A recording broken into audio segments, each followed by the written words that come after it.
Make sure y'all check my new video with my bro Foul. You heard Fort Greene in the building was populated. You heard Brownsville, Brooklyn on deck. It's called Brooklyn Thug-ish. And it's fire, you heard? And I filmed this whole video with my iPhone 13 Pro. Cause I'm nasty like that. If you need a video, holla at me. You wanna collab with me on a song or a video? Holla at me. Lately, I've been getting some random text messages from, various guards, dudes who represent the nation of guards and nerfs. And, some of them love what I'm putting out. Some of them love what I'm doing. And then you got those dudes who want to challenge me and question what I'm doing and what I'm saying and all of that. And it's like, I made mention of this a long time ago. Like, I got knowledge of self for me. I didn't get knowledge of self to be a part of a group, you understand, or, have a bunch of dudes on my side or anything like that. I got knowledge of self because I needed it. You understand what I'm saying? And I call myself Lazarus because when I got knowledge of self, I was resurrected. You understand? Because I was suffering from a mental death. So basically, I got knowledge of self for me, bro. I got knowledge of self for me. I ain't get knowledge of self for nobody else. You understand what I'm saying? And I'm not the type of dude that's gonna explain myself, let a dude check me, let a dude press me, or anything that reminds me of gang culture. Shout out to the bro Wise. Me and Wise about to do an episode speaking about these things. But anything that reminds me of gang culture when it comes to this knowledge, I get away from. You feel what I'm saying? Because it's corny to me. But anyway, being that I got a lot of dudes questioning me and asking me a lot of things, it made me want to tell a story. Now, I gave y'all bits and pieces of this story when I spoke about my time in Franklin. And I spoke about me being with my uncle, who was also my enlightener, who gave me knowledge of self, right? Now, basically, like I said, Kasim, I called him my uncle, but really he was my step-pop's older brother. And my mom's and Wayne was never married, but they was together so long, it was like they was married. You feel what I'm saying? So they family was like my family. You feel me? So when I went to Franklin, Kasim was there. Me and him started hanging out and building with each other and all of that. And I ended up getting the degrees from him. You feel me? But I studied on my own. Dudes taught me. Dudes gave me the foundation, but I did the studying myself. You feel what I'm saying? So, and then I became a problem to a point where my own enlightener used to be avoiding me like, this motherfucker right here, like, he gonna want to build for 30 hours. You understand what I'm saying? Like, I used to be running up on son all day, every day. Yo, what's today's degree in such and such and such? You feel me? Because these are the dudes who taught me. So they had my sword so sharp. Dudes had my sword so sharp, I wanted to swing that. I was a young dude when I went to jail. I didn't really have no father figure in my life. You feel what I'm saying? Like, I ain't really had no stern father figure in my life, or somebody that would, was like, teaching me anything. Like, I wasn't learning. I never sat there and learned from another adult male about too much. You feel what I'm saying? All my peers was 2-3 years older than me, and those was the dudes I was learning for. And like I said, in the ghetto, that's a recipe for destruction. You heard? It's like the blind leading the blind. When you got 16-year-olds looking up to 19-year-olds, we be thinking dudes is grown-ass men, and they be kids too. You feel what I'm saying? So we be having a warped sense of what manhood is. So I never had no real man around me older than me, in my midst telling me anything. You feel me? And he was the first dude, like, aside from dudes that I met on the course of the bid until I got up with son, he was the only dude who I felt was like family that was schooling me. You feel me? Like, I had uncles and stuff, but I ain't never had no relationships with my uncles to whereas they was schooling me to anything.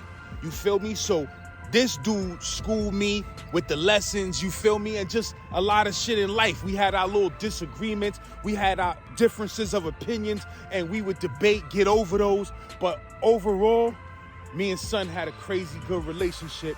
And when I came out to the yard, me and son would just spin the yard, and it was like magical when we used to build.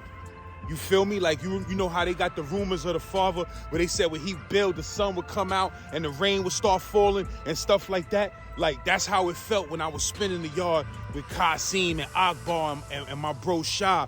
You feel what I'm saying? When we spun that yard, it felt like the whole universe was listening to us quote those degrees and build on those degrees. You feel what I'm saying? And that was my little circle, my little private circle of dudes that was God. The rest of the body, I ain't really mess with because it was too many dudes, you know, dudes 40 years old don't really study no degrees, but, you know, they know how to speak it. They know the rhetoric, and that's what's dangerous. It's a lot of rhetoric that goes on. It's been a lot of dudes that added a lot of rhetoric to this, and the rhetoric is what I never really agreed with. Like, certain things that just sound good, but it ain't good. Certain things that sounds like it's deep or made sense, but it really wasn't deep, and it really didn't make no sense. You feel what I'm saying? I wasn't trying to hear that. So, in a way, I was a little bit unorthodox, but I was studying deep. I was studying deep and high sciences, and I was getting to the root of a lot of stuff. You feel me? I don't claim to know everything, but I have put in extensive study work, and I have read some monster books. Monsters, you feel what I'm saying? So that I applied to my degrees and made even more sense of my degrees with the sciences that I found in my studies, you heard? So we students for life. None of us know everything, because, you know, dudes be hitting me up, yo, but I had the knowledge since 64, and I walked with the father and dudes, and I understand that and I respect all of that, but that doesn't mean that you deeper than me. That doesn't mean that you smarter than that brother over there who ain't do none of that, who only had knowledge for 5 years. That don't mean that, bro. You don't know what's in a dude. You don't know what's on a dude cap. You feel what I'm saying? The bottom line is dudes got to stop that. But anyway, my enlightener. Why is Qasim Anubis Allah? You heard? Anubis because he was heavily into Egyptology. The esoterics of it, the politics of it, the economics of it, and everything else. He was heavily into Egyptology. You know, my enlightener actually was part of the Nation of Islam and left the Nation of Islam and followed behind the father. You understand? And went to the Nation of Gods and Earths. He was in the mosque. He left the mosque when the father left. You understand what I'm saying? Or because the father left, and the understanding that the father gave, he agreed with. He was even deeper than me. You heard? Like, he was in the mosque and he bounced. You feel me? So he was true and living. And he came to New York because he was in Philly. You feel me? He was in Philly in the mosque. He came back to New York. So it's like, yo, you feel me? So, you know, me and the bro had a crazy relationship, man. You feel me? It wasn't just about the degrees and stuff like that. Like, we spoke about life. We spoke about women. We spoke about the streets. We spoke about everything. You heard? He was a funny motherfucker. Son was a funny motherfucker. He kept me dying laughing, and I kept him dying laughing. You feel what I'm saying? And the time I spent with son in Franklin, it was golden. You heard? It was golden. And I didn't really know son from the streets like that. You heard? Because I was a little dude. I seen son. I told you about the incident where dudes jumped my step pops and he came through with all his brothers and all that, and they was gripped up. I told you about that joint. You heard? That's about one of the only times I had saw son, unless it was holidays. He would call. That was one of the only times I saw son. Like, you know, maybe around holiday season I would see son or whatever. But for the most part, me being in jail with him was the only time I really knew son up close and personal like that. You feel me? And when they packed me up and I went to Greene, I was tight that I had to leave the bro. You feel me? But he was about to go home. Son was about 2 months from going home when I got packed up to go to Greene. Son was excited because he had just finished doing 7 years straight. So he hadn't seen the streets in 7 years, and he was about to go home in 2 months. So I was happy for him. I still had time to do. When I went to Greene, I told him, I said, yo, I'm gonna write you. I'm gonna write you soon as I touch down and get settled in. I'm gonna send a kite, and I'm gonna have my mom's mail it up to you or whatever. He like, all right, bet. So I go to Greene and shit, you feel me? Like I said, when I got to Greene, shit was so out of control. I just got absorbed into the jail. It was immediate drama as soon as I got to the jail. So, you know what I mean? It took me a minute before I sat down and wrote the bro. But after a while, I sat down, I wrote son a letter. Yo, I'm over here. This is what's going down. You feel me? I'm studying the degrees. You feel me? I got a couple of students because I had young dudes up under me. Like anybody that was in Greene with me, you understand what I'm saying? They know. I gave knowledge to some dudes who went on to be monsters. You heard? I had dudes coming to other jails like, yo, such and such is your student? Yo, that dude out of control, bro. That dude be running down on everybody. That dude out of control with the math. Like, he crazy with it. That's my seeds in the field. Shout out to my bro, Shamgard. Shout out to a whole bunch of dudes who I gave knowledge of self to. You know what I mean? And I was young with it, but I knew them degrees.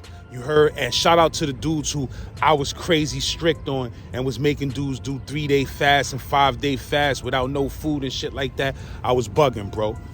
One of y'all could have passed out and died or something like that. But it's like, yo, yeah, so when I went to Greene and shit, you feel me? I wrote son, and I ain't get no response from son. And I'm like, yo, why this dude ain't write me back? I'm hitting my mom's. I'm like, yo, you sent that kite up to Qasim? She not really answering me. I sent this dude 2-3 kites and he ain't hit me back. Like, I mean, I hope son is all right. Matter of fact, son should be in the town now. You feel what I'm saying? So he should be getting at me. So I ain't hear from the bro. 2-3 months go by, 4 months go by, I ain't hear from the bro. You feel what I'm saying? I'm like, damn, I don't know what happened to son, man. I hope son is not in them streets going crazy or, know what I mean? I don't know. So one day I'm in the yard and I see my cousin and he with the peoples, the usual suspects, my nigga Glock, Pow Wow, Homo, you feel me? Niggas like, yo, my cousin just like this, nonchalantly just comes up to me and says, yo, you heard about that nigga Qasim? He said, yo, you heard about Wayne brother Qasim? I said, nah, what happened? He said, yo, he got killed. When he said that shit, I almost shit on myself, my nigga. Like, you feel what I'm saying? Like, you know how you get hit with some news and that shit just rock your whole world? When he said that shit, nigga, I almost collapsed. That nigga was like, yo, he got killed. I said, what? I said, what the fuck you talking about? What happened? He said, yo, man, your mom's, man. He said, your mom's ain't want to tell you because she thought you was going to wig out in here or something like that. You know what I mean? So she kept it a secret. You feel me? But, yeah, son, he got stabbed and killed like the second day home. When he came home, I said, yo, my nigga, the world just started spinning like this. You heard? The whole yard just started spinning like this. I just spun off from niggas. I'm like, yo, I mean, I got to get my thoughts together, my nigga. I'll see y'all niggas later. You heard? My nigga, I just went spinning the yard and I just cried for the whole rec run, my nigga. I just cried for the whole rec run. You understand what I'm saying? I'm like, yo, what the fuck? Know what I mean? And niggas told me like, yo, son, know what I mean? He came, I don't know the full details, but I heard he came home, he was drinking. Like, son was a heavy drinker before he got locked up. He told me that. You understand what I'm saying? And other people told me that, like, yo, your uncle in the street, man, he hit that bottle heavy. And I'm like, I didn't know that side of him. Because when you in jail, you sober. He might get a sip here and there, but, know what I mean, son was sober. So I didn't know that side of him. So niggas told me son went to the streets, started drinking heavy his first couple of nights out, made a pass or said something to the store owner's wife, and they got into it. I don't know the full details, but this is what I heard. He got into it with the store owner over his wife, and he got stabbed. And he died. You feel what I'm saying? And when I tell you, that shit crushed me, bro. When I say that shit crushed me, that shit made me feel, I had all type of feelings. I was mad at the dude. You feel me? I was cursing this nigga out. You feel me? Like, I was walking the yard, spinning the yard by myself, cursing this nigga out. Like, bro, you did 7 fucking years. You did 7 fucking years, and you went home and got murdered. And you know that Nas bar, was playing over in my head over and over, my nigga. Push the casket and just wait. It's sickening. He just finished bidding upstate. And now the projects, you feel me? That shit was in my head, my nigga. And to this day, anytime I think about my enlightened's death, I think about that line. It's sickening. He just finished bidding upstate. You feel what I'm saying? Like, ain't nothing worse than doing all that fucking time and coming home and getting murdered, my nigga. Ain't nothing worse. It's no bigger waste of life than that, or that's how I felt at the time. You heard? So I was mad at this dude. I'm like, yo, all this knowledge you had, all this knowledge you gave me, you mean to tell me that shit was just talk? You went back to the streets and got drunk and disrespectful and lost your life, my nigga, when you know I need you out here and I love you? You feel what I'm saying? I was mad, my nigga.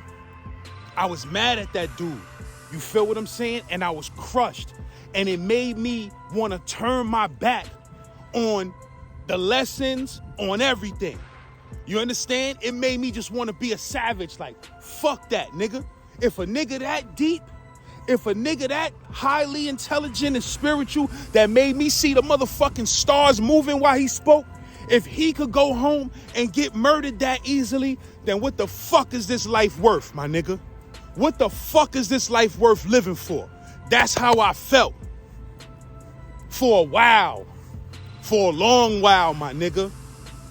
So I ain't want to hear nothing about no degrees. I ain't want to hear nothing about no peace guard. I ain't want to hear none of that shit, my nigga. My fucking enlightener went home in 2 days and got murdered, my nigga. Get the fuck away from me with that shit. You feel what I'm saying? But you know, that's not what that nigga taught me. You heard? That's not what he taught me. So I started thinking. And he was the first dude who told me what prana was, which is what the Egyptians called the spirit, the breath of life, prana. And he told me, he said, we may lose this physical vehicle, but that prana, that breath, when you die, you're gonna exhale it. When you take your last breath, you're gonna exhale it. And you're gonna let that force out, and that force is gonna go back out into the universe and be recycled back to the earth. You understand what I'm saying? And it's gonna exist in the universe forever. That breath of life, that spirit, that soul that you really and truly are, it will live forever. So I started thinking about shit like that, and I started, you know, after a while, coming to grips with this shit. And I still have not completely came to grips with this shit. But the man who gave me knowledge of self, who I thought was the deepest motherfucker in the world, did 7 years in the penitentiary, came home and got murdered in 2 days, bro. You feel me? And that shit ruined my whole fucking perspective on life. You heard? That shit made me a little bit evil, my nigga. And a little bit hateful. You understand? And because of that, you know, a nigga could talk all of this. Until I see the action, I'm not gonna get all of that excited, bro. And I'm careful with getting close to motherfuckers. You know, to some people, I may feel a little standoffish, like I be trying to avoid niggas. I'm careful with getting close to motherfuckers, my nigga, because niggas will get murdered on you, and it'll be a nigga you love. And it'll fuck up your whole life, bro. Cause ain't nothing worse than when you talk to a motherfucker every day and you speak to a nigga every day and y'all build and speak about y'all dreams and aspirations and then they just die, my nigga. And it's even worse when they get murdered. You understand what I'm saying? It makes you hate life, my nigga. It makes you think all this shit is fake, my nigga. You heard? When that shit happened, it made me say, I understand why motherfuckers rob banks and go crazy and just go for it all in life and they get killed. They don't give a fuck. I understand sometimes, my nigga. I understand because this fucking life is so fragile. You could be here today and gone tomorrow. That is the fucking reality of this shit. So it's hard to be righteous. It's hard to live your life the right way when you know the grim reality is the next day you could be fucking dead, my nigga. It takes a fucking strong man to face life and be positive with these realities. You feel what I'm saying? So I learned to be that strong man. And I strive to even be a stronger man. You heard? But For all those that's out there that you hear me talking about these degrees and these lessons, and you may feel like you know me, it's other shit you don't know about me, my nigga. You heard? So let's keep that in mind when dealing with any and everybody. You don't know what type of shit a motherfucker is harboring, and you don't know what type of shit a motherfucker is feeling. You feel what I'm saying? So I'ma say peace to all the human families of the planet Earth. You heard? And y'all make sure y'all get at me, man. Z-Man. Suicide Polo with the Ski Man. Out.